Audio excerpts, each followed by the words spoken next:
Positive स्वर में आप सभी का स्वागत है। आइए देखते हैं दिन भर की कुछ खास खबरें, लेकिन सबसे पहले जान लेते हैं आज के मुख्य समाचार।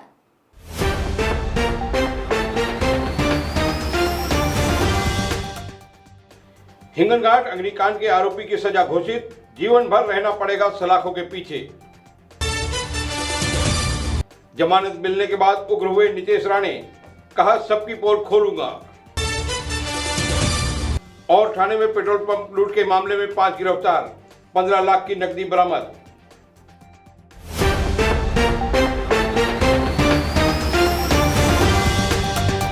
और अब खबरें विस्तार से। सारे देश में चर्चा का विषय बन चुकी हिंगनघाट अग्निकांड के आरोपी को आज आजीवन कारावास की सजा सुनाई गई। इस सजा के बाद अब आरोपी विकेश नगराले को आजीवन जेल की सलाखों के पीछे ही रहकर अपना जीवन बिताना होगा। बता दें कि आरोपी विकेश नगराले ने 3 फरवरी 2021 को हिंगनघाट चौक में एक प्राध्यापिका को जिंदा जला दिया था। इस घटना को लेकर काफी हंगामा हुआ था। सबकी निगाहें अदालत के फैसले पर लगी हुई थी। अब आज फैसला आने के बाद सरकारी वकील उज्जवल निकम ने बताया कि 2 साल पहले घटित इस घटना के बाद आरोपी को गिरफ्तार कर लिया गया था, लेकिन कोविड की वजह से अदालत का फैसला आने में समय लगा। आज फैसला आ गया है और आरोपी को मरने तक सलाखों के पीछे ही रहना होगा। और अब बढ़ते हैं दूसरी खबर की ओर। बुधवार को जमानत हासिल कर आज हिरासत से बाहर आए नीतीश राणे ने महाविकास आघाड़ी सरकार और मुख्यमंत्री उद्धव ठाकरे को आड़े हाथों लिया। अपनी बीमारी के बारे में बोलते हुए उन्होंने उद्धव ठाकरे और महाविकास आघाड़ी के नेताओं की बीमारी को लेकर कई सवाल खड़े किए।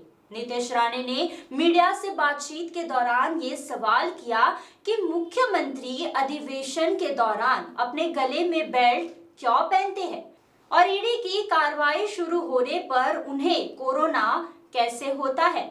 मैं आगे की जांच के लिए अस्पताल जा रहा हूं। मैंने एक जिम्मेदार नागरिक के रूप में पुलिस को सहयोग किया।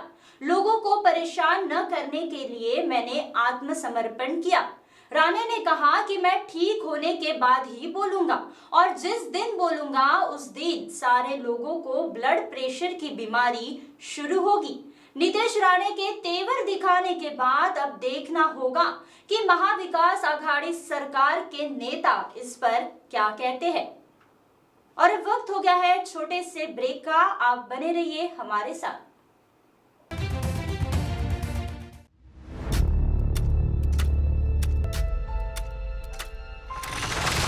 खबरें भीड़ की हो या हो अकेलेपन की, हर खबर को खास जगह देते हैं हम। राजनीति से लेकर मनोरंजन तक और मनोरंजन से लेकर अपराध जगत तक हर जगह पहुंचेंगे हम। आप देखते रहिए पॉजिटिव स्वर।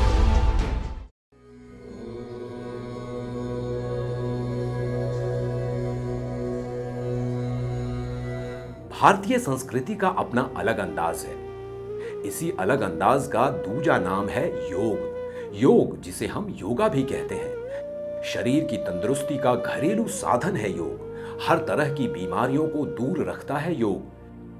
तो आइए हम आप भी अपनाएं योग, सीखें योग।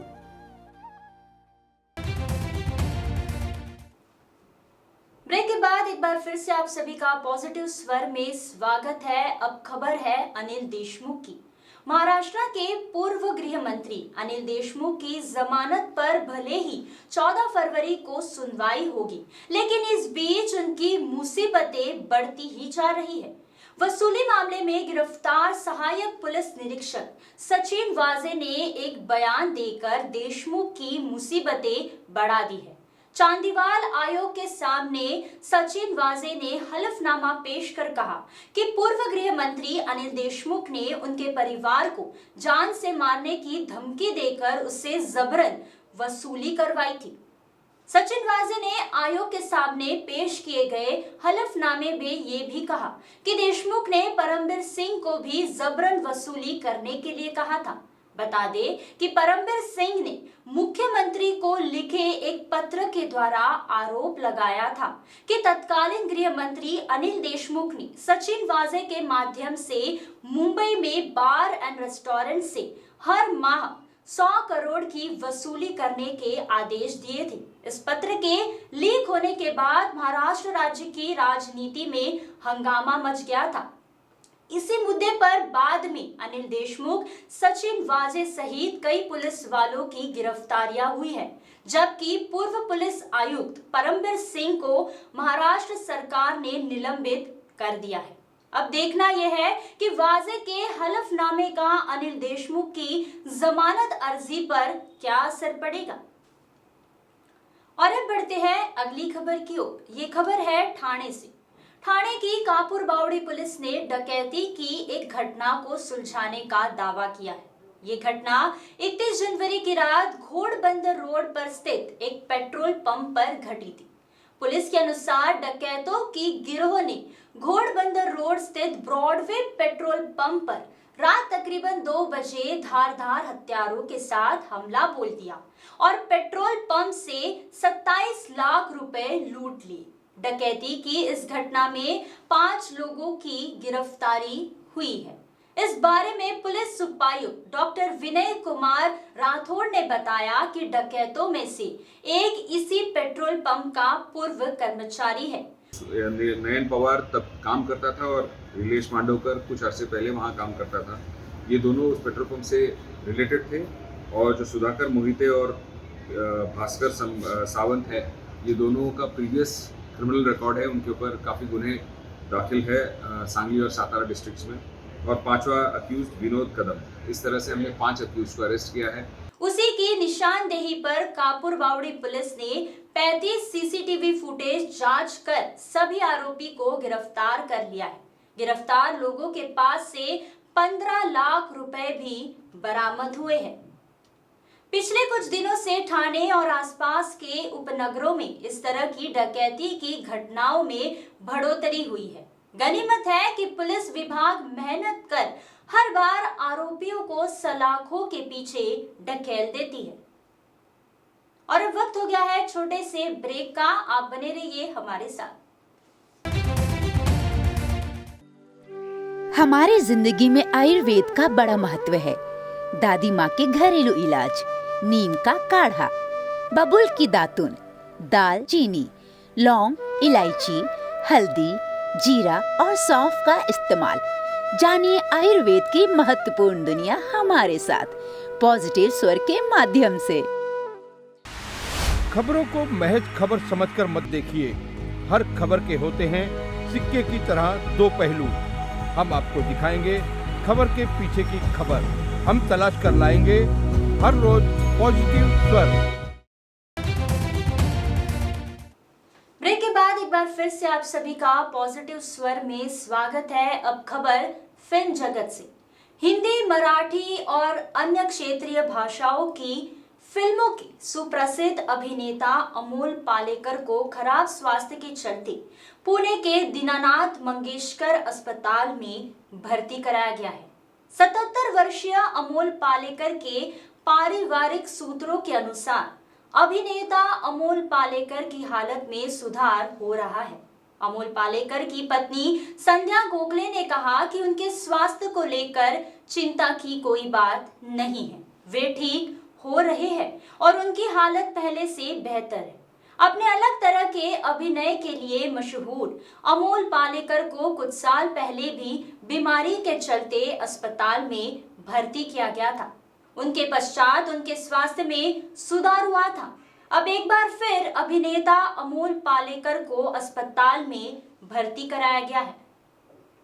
अब बढ़ते हैं अगली खबर पर। यह खबर है क्रिकेट जगत से। भारतीय क्रिकेट टीम ने अहमदाबाद के नरेंद्र मोदी स्टेडियम में हुए दूसरे वनडे मैच में वेस्ट इंडीज को 44 रन से हरा दिया। इस जीत के साथ ही भारतीय टीम ने सीरीज भी अपने नाम कर ली। वेस्ट इंडीज के खिलाफ भारत की यह लगातार 11वीं सीरीज जीत है। एक टीम के खिलाफ लगातार सबसे ज्यादा सीरीज जीतने के रिकॉर्ड में अब भारतीय टीम ने पाकिस्तान की बराबरी कर ली है। आइए देखते हैं इसी खबर को विस्तार से। भारत और वेस्टइंडीज के बीच 3 मैच की सीरीज के दूसरे वनडे मैच में भारत ने न केवल 44 रन से मैच जीता बल्कि सीरीज पर भी 2-0 से बढ़त हासिल की। टीम इंडिया ने पहला वनडे 6 विकेट से जीता था। मैच की बात करें तो वेस्टइंडीज के कप्तान निकोलस पुरन ने टॉस जीतकर भारत को पहले बल्लेबाजी का न्योता दिया। इसके बाद भारत की शुरुआत निराशाजनक रही। टीम इंडिया ने 9 रन के स्कोर पर कप्तान रोहित शर्मा का विकेट गंवाया और इसके बाद 43 रन के स्कोर पर विराट कोहली और ऋषभ पंत भी पैवेलियन लौट गए।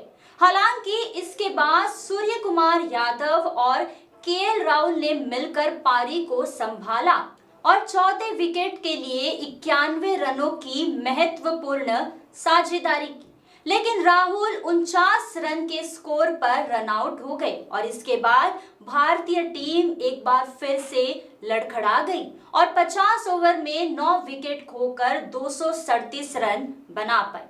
भारत के सूर्य कुमार यादव ने इस दौरान अपना अर्धशतक पूरा किया और सबसे अधिक 64 रन बनाए, लेकिन वेस्टइंडीज की टीम 46 ओवर पर ऑल आउट हो गई और भारत ने ये सीरीज अपने नाम कर लिया। जाते जाते एक बार फिर से देख लेते हैं आज के मुख्य समाचार।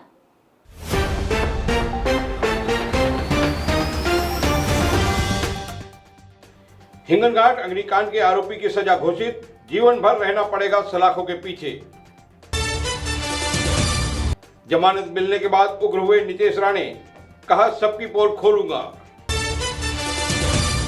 और थाने में पेट्रोल पंप लूट के मामले में 5 गिरफ्तार, 15 लाख की नकदी बरामद।